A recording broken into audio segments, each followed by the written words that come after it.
ನಮ್ಮೆಲ್ಲರ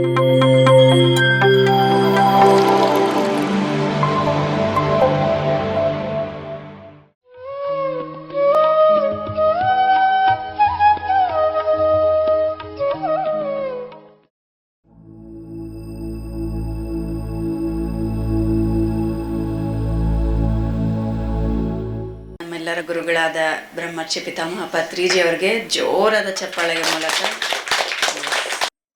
ನಾವೇನು ಅನ್ಕೊಂತೀವಿ, ನಮ್ಮನೇಲಿ ಅವ್ರು ಚೆನ್ನಾಗಿಲ್ಲ, ನಮ್ಮನೇಲಿ ಇವ್ರು ಚೆನ್ನಾಗಿಲ್ಲ, ಇವರಿಂದ ಪ್ರಾಬ್ಲಮ್ಮು ಅವರಿಂದ ಪ್ರಾಬ್ಲಮ್ ಅಂತ ಅನ್ಕೊತಾ ಇರ್ತೀವಲ್ವ. ಸೊ ಯೂನಿವರ್ಸಲ್ಲಿ ನಿಯಮ ಏನು ಗೊತ್ತಾ, ಯಾವಾಗ ನಾವು ಬದಲಾಗ್ತೀವೋ ಆಗ ನಮ್ಮ ಸುತ್ತಮುತ್ತಲಿರೋರು ಬದಲಾಗ್ತಾರೆ. ಆ್ಯಂಡ್ ಅದು ಹೆಂಗೆ ಮುಂದೆ ಕರ್ಕೊಂಡು ಹೋಗುತ್ತೋ, ಹೆಂಗೆ ಆಗುತ್ತೋ ಗೊತ್ತಾಗಲ್ಲ. ಆ್ಯಂಡ್ ಈಗ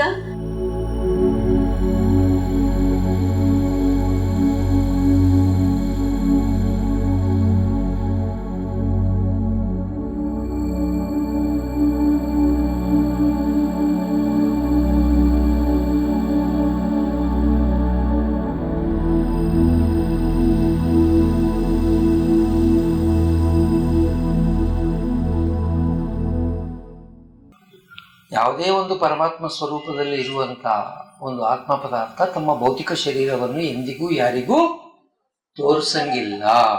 ಇದ್ದಕ್ಕಿದ್ದಂಗೆ ಪತ್ರಿ ಸಾರು ನಂದೊಂದು ಆಸೆ ಇದೆ ಅಂದರು. ಏನು ಸರ್? MG ರೋಡಲ್ಲಿ ಒಂದು ಒಳ್ಳೆ ಕನ್ವೆನ್ಷನ್ ಹಾಲಲ್ಲಿ ಒಂದು ಮಿನಿಮಮ್ 1000 ಮೆಂಬರ್ಸು ಮಹಿಳೆಯರನ್ನೆಲ್ಲರನ್ನ ಸೇರಿಸಿ ಧ್ಯಾನ ಮಾಡಿಸ್ಬೇಕು ಅಂತ ಆಸೆ ಇದೆ.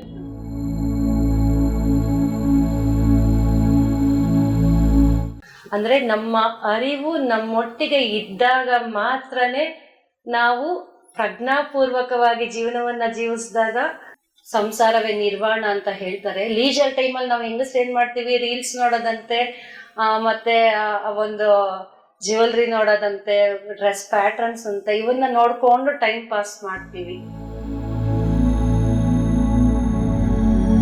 ಸೊ ಅಲ್ಟಿಮೇಟ್ ಆನಂದ ನಮಗೆ ಸಿಗಬೇಕು ಅಂದರೆ ಭಗವದ್ಗೀತೆಯಲ್ಲಿ ಹೇಳಿದಾರ ಕರೆಕ್ಟ್, ಧ್ಯಾನ ಮುದ್ರೆ ಅಂದರೆ ಇದು ಅಂತೇಳಿ. ನನಗೆ ತುಂಬ ಖುಷಿ ಆಯಿತು. ಧ್ಯಾನ ಅನುಭವ ಬಹಳ ಚೆನ್ನಾಗೈತೆ. ಆ್ಯಕ್ಚುಲಿ ನನಗೆ ಸೋಫಾ ಎಲ್ಲ ಖಾಲಿ ಇತ್ತು ನಾನು ಬಂದಾಗ. ಸೊ ಸುಮಾರು 5 ವರ್ಷದಿಂದ ಸತತವಾಗಿ ನಾನು ಈ ಒಂದು ಆಧ್ಯಾತ್ಮಿಕ ಜೀವನ ಮತ್ತು ನನ್ನ ಸಾಂಸಾರಿಕ ಜೀವನ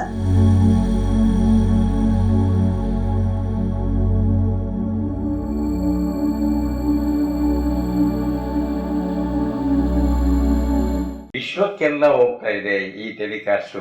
ಇದಕ್ಕೆಲ್ಲ ಈ ಕಷ್ಟಪಡೋ ನಮ್ಮ ಶ್ರೀನಿವಾಸ್ ಸಾರಿಗೆ, ನಮ್ಮ ವಿರೂಪಾಕ್ಷ ಸಾರಿಗೆ ಮತ್ತು ಈ PMC ತಂಡಕ್ಕೆ ನಾವು ಧನ್ಯವಾದ ತಿಳಿಸ್ಬೇಕು. ವೆಜಿಟೇರಿಯನ್ ರ್ಯಾಲಿಗಂತೂ ಪತ್ರಿ ಸರ್ ನಿಮ್ ಧ್ಯಾನ ಆಗ್ತಾ ಇದ್ರು ನೀನು ಸಸ್ಯಾಹಾರಿಯಾಗಿ ಅಂತ ಹೇಳ್ತಾ ಇರ್ತಾರೆ.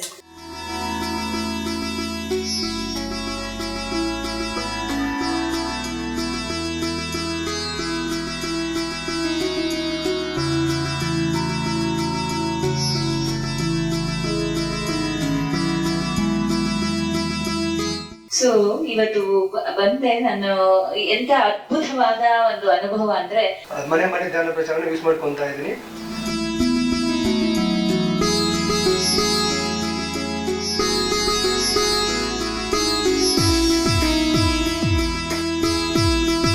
PMC ಕನ್ನಡ ಚಾನೆಲ್ ಅನ್ನು ಲೈಕ್ ಮಾಡಿ, ಶೇರ್ ಮಾಡಿ, ಸಬ್ಸ್ಕ್ರೈಬ್ ಮಾಡಿ ಮತ್ತು ಮಾಡಿಸಿ. ಎಲ್ಲರಿಗೂ ಧನ್ಯವಾದಗಳು.